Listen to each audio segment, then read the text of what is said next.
O sol da manhã batia contra as janelas do condomínio Jambaleia, mas o brilho real vinha do sorriso largo de Mário Jorge enquanto ele entrava em casa, transbordando uma satisfação que raramente sentia.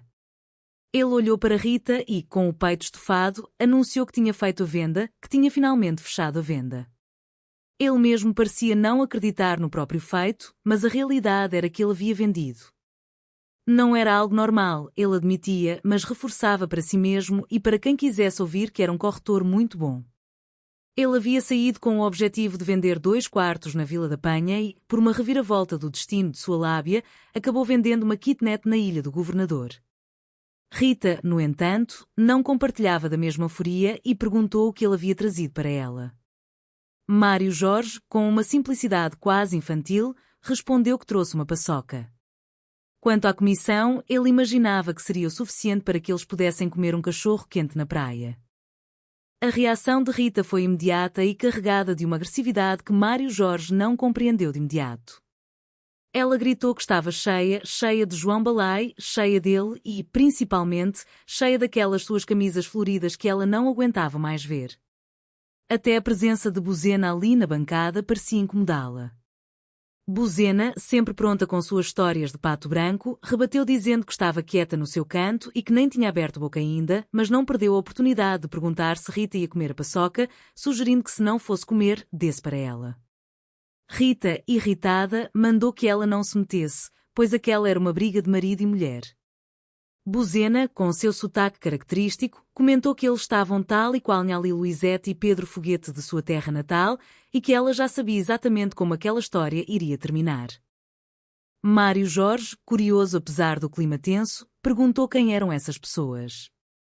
Buzena explicou que era um casal mais famoso de Pato Branco.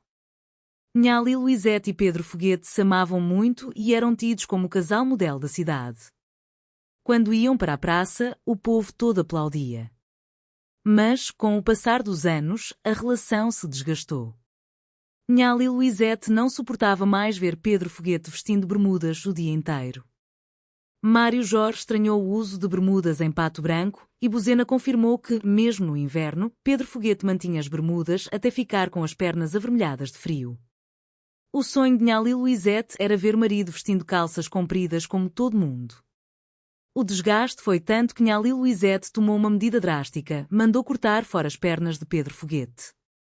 Agora, as bermudas passavam por calças compridas nela.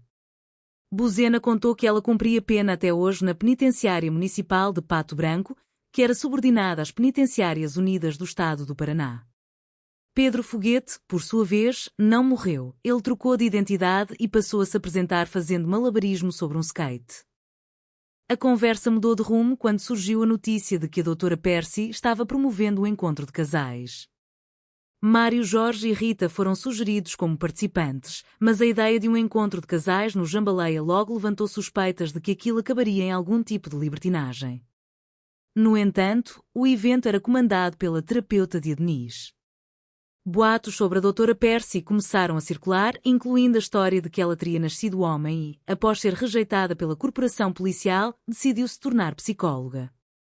Mário Jorge questionou por que ela não se tornou um psicólogo se era homem, mas Buzena cortou o assunto dizendo que ele já queria saber demais. O fato era que a doutora Percy sabia os segredos de muita gente no condomínio.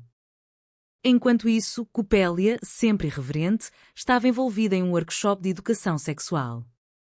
Isadora, a filha, entrou na conversa com seus próprios planos mirabolantes. Ela anunciou que havia se matriculado em um curso de atualização cultural, o que gerou deboche dos pais, que sugeriram que ela precisava de um curso de jardim de infância. Isadora, porém, tinha ambições. Ela queria ser juíza e corrupta.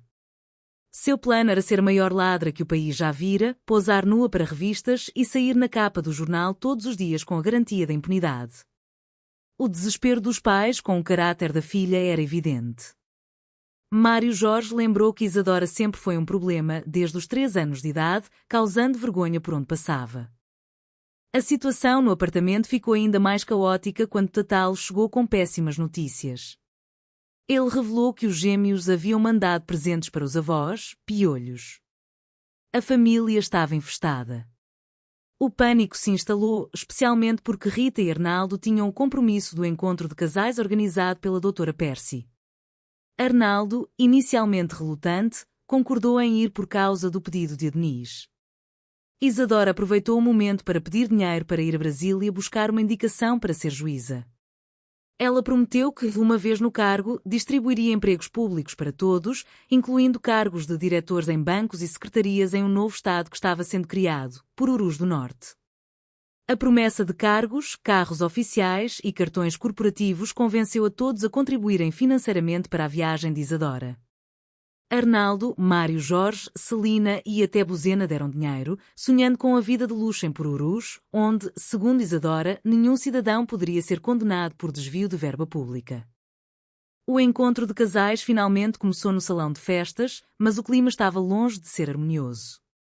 Todos estavam se coçando devido aos piolhos e exalavam um cheiro forte de remédio.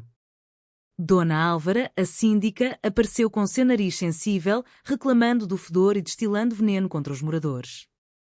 Ela afirmou que não precisava de um homem para se sentir segura e que dispensava tipos como Arnaldo e Mário Jorge.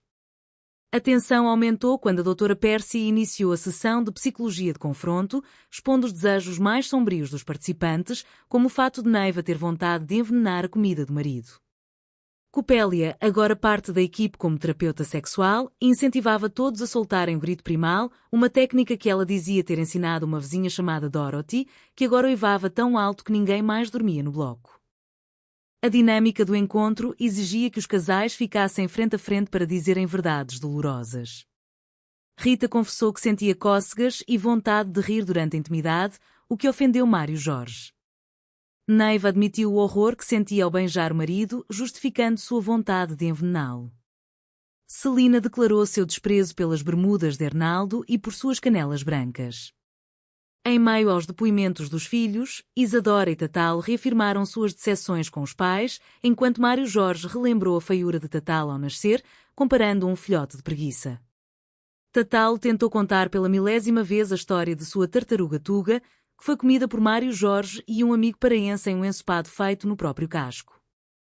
Apesar de toda a hostilidade, o encontro chegou ao fim com a entrega de diplomas de conclusão.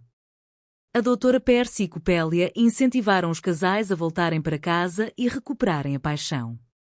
Mário Jorge e Arnaldo, num raro momento de sinceridade forçada, afirmaram que amavam suas esposas, apesar de todos os problemas. Eles refletiram que, depois de verem tantas bizarrices no workshop, suas próprias vidas e manias, como as bermudas de Arnaldo ou o temperamento de Rita, não pareciam tão ruins assim. Eles aceitavam a felicidade imperfeita que tinham no Jambaleia, enquanto Isadora já planejava sua ascensão política em Pururus do Norte, um lugar que parecia ser o paraíso da impunidade que ela tanto desejava.